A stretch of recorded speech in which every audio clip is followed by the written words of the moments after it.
सुख है निरोगी काया। अगर हमारे तुम्हारे शरीर के अंदर कोई भी रोग ना हो तो सबसे बड़ा सुख यही है। और बताया अगर कितनी घर में माया हो और हमारे तुम्हारे शरीर कमर में दर्द हो रहा है, घुटनन में दर्द हो रहा है, चल पाए नहीं रहे, ना कहीं बोल रहे, ना बैठ पाए रहे, बीमारी से नहीं फुर्सत है, तो हम आपको वो माया अच्छी नहीं लगती। तो इसलिए पहला सुख है निरोगी काया और दूजा सुख है घर में माया। अगर शरीर से बढ़िया हो तो माया भी अच्छी लगती, काया जब इच्छा हो तब बकेवर जाओ, ठलिया ठाड़े हुए जलेबी खाओ। अब चल पाए नहीं रहे, मोह जीव तो सटा को ले रही है बेटे घर।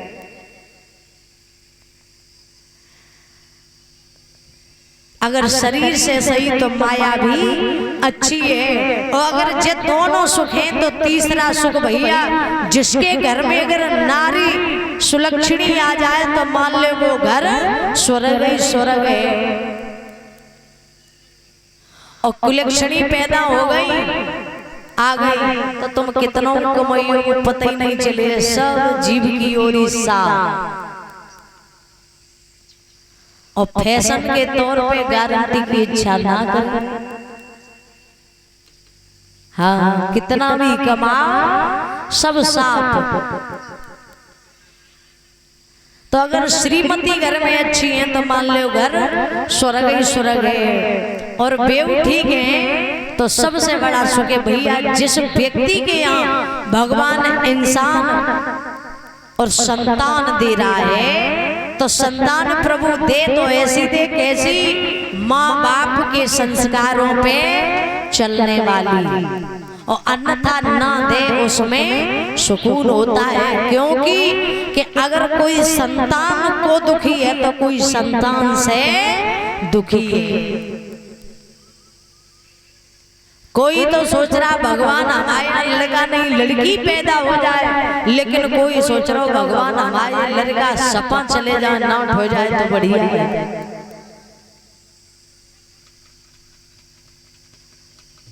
और पांचवा सुख सबसे बढ़िया, जाको पड़ोसी अच्छो होए तो मान लो सब ही सुख है।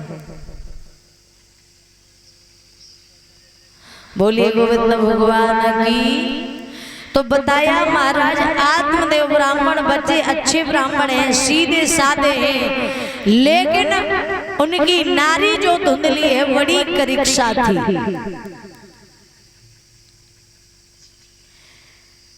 एक दिन आत्मदेव ब्राह्मण ने किसी ने बताया कि महाराज नरक और स्वर्ग का जो द्वार होती वो संतान ही होती है। तो आत्मदेव को बड़ा अपमान सा लगा कि हमारे यहाँ तो कोई संतान है ही नहीं, तो हमें कैसे स्वर्ग मिलेगा।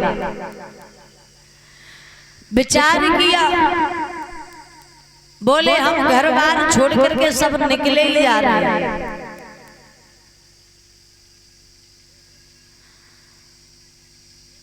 आत्मदेव ने पत्नी को घर छोड़ दिया, घर बार छोड़ दिया और जाकर के जंगल में एक तालाब के किनारे बैठे गए।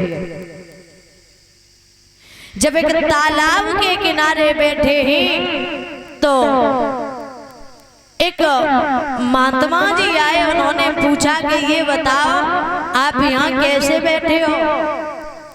जवाब दिया महाराज बैठे क्या है, हमें तो बड़ा इस बात का सोच है कि लोग ये कह रहे हैं कि स्वर्ग और मुक्ति का द्वार जो होता वो संतान ही होती, और हमारे यहाँ तो कोई संतान है नहीं, हमें कैसे स्वर्ग मिलेगा।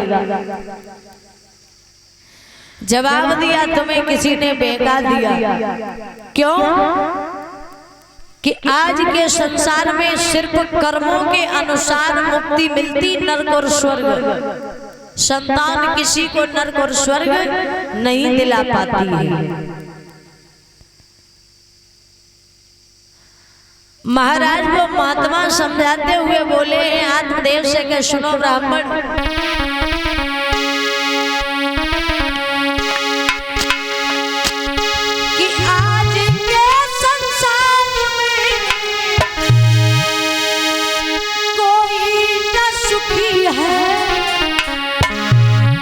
और किसी न किसी बात से हर कोई दुखी है, किसी न किसी बात से हर कोई दुखी है।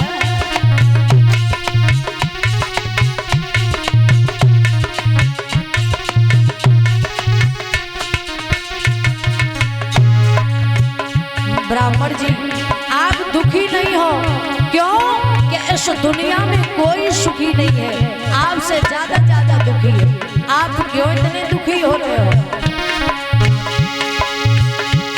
कि आज के संसार में कोई न सुखी है और किसी न किसी बात से हम कोई दुखी है, किसी न किसी बात से हम कोई दुखी है।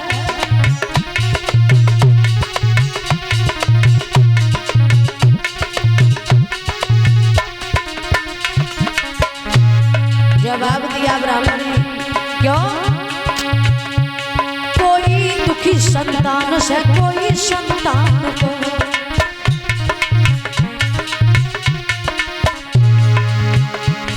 कोई दुखी सम्मान से कोई सम्मान को।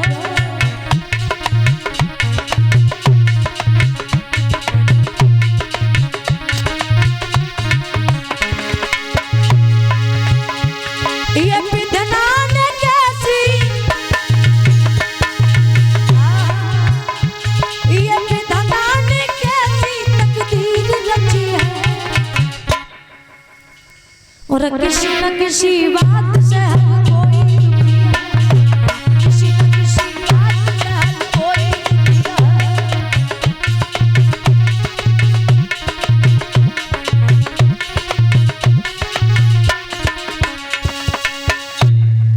जवाब दिया ब्राह्मण जी, आप चिंता नहीं करो, अगर आप संतान को दुखी हैं तो कोई संतान से दुखी है। महात्मा जी ने आत्मदेव ब्राह्मण को एक नहीं अनेक तरीके से समझाया, लेकिन कहते ना कि ब्राह्मण लोग ज्यादा जल्दी किसी पे विश्वास नहीं करते। तो जवाब दिया कि महात्मा जी हमें नहीं विश्वास है, आप कह रहे हो कि तसल्ली को धारण करो, संतान मिलेगी, बुढ़ापा आने वाला है, फिर संतान कब प्राप्त होगी? तो जवाब दिया, सुनो, आत्मदेव कहने लगे हमने तुमसे बहुत ब्राह्मण देखे हैं, महात्मा जी आप हमें समझाओ नहीं, क्यों? महात्मा ने जवाब दिया, वाह सही कह रहे हो, हम तुम्हें समझाए रहे, उल्टो हम पे ही तबादला कर रहे।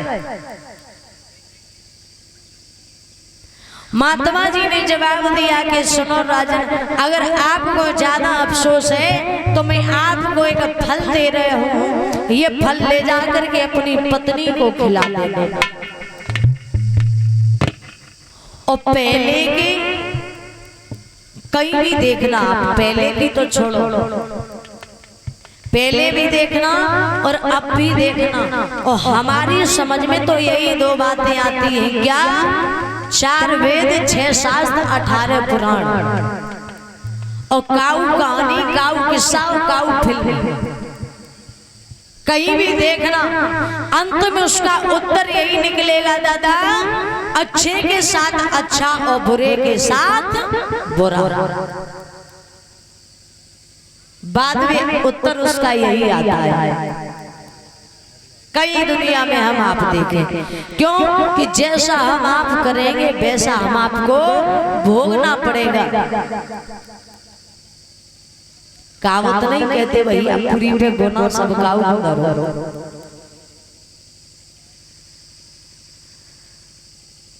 महात्मा ने आत्मदेव ब्राह्मण को बहुत समझाया, बोले ये फल ले जाओ और अपनी पत्नी को खिला देना, तुम्हारी पत्नी के गर्भ से बड़ा सुंदर पुत्र पैदा होगा। जवाब दिया ठीक है।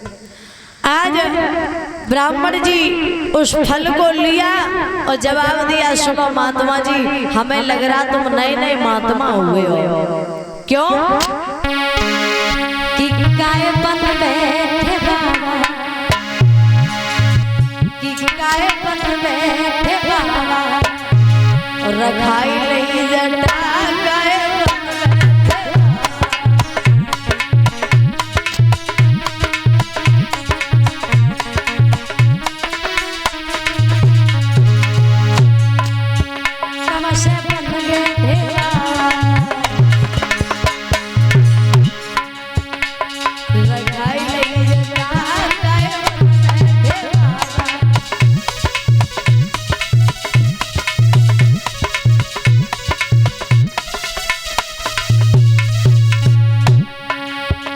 सुना महात्मा जी, क्यों हमने तुम जैसे मेरे बाबा देखे जिनने फल खाए वैसे संतान पैदा करी।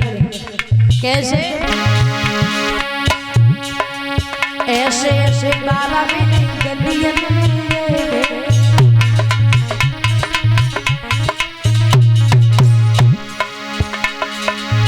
ऐसे ऐसे बाबा भी गलियन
जैसे हमने बहुत से महात्मा देखे,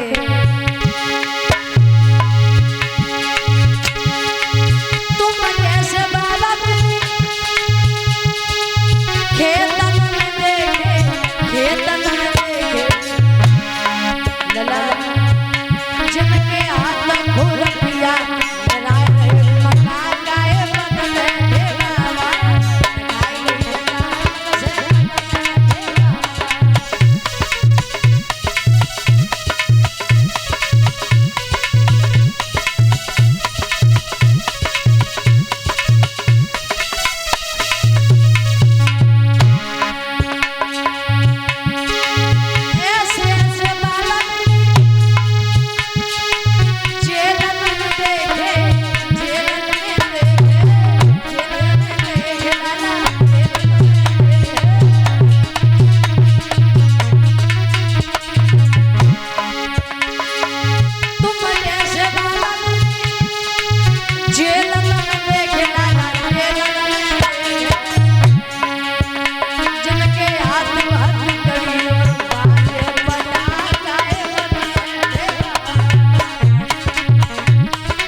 जब इस बात को कहा, महात्मा जी कहने लगे, बारे आत्मदेव आप हमई को ज्ञान दे रहे हो,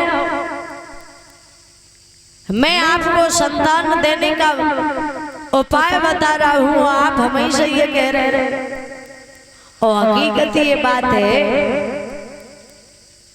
भला ऐसे साधु बनने से कोई फायदा नहीं है, जिनकी लाखों की हजारों की भीड़ नहीं समा रही थी, और चेला किनके हो, गुरु को नाम लेवे में अब तो शर्म आने लगी हुई है। बाबा आसाराम बाबू के, बाबा राम रहीम के, करोड़ों में चेला थे, लेकिन कारण का वो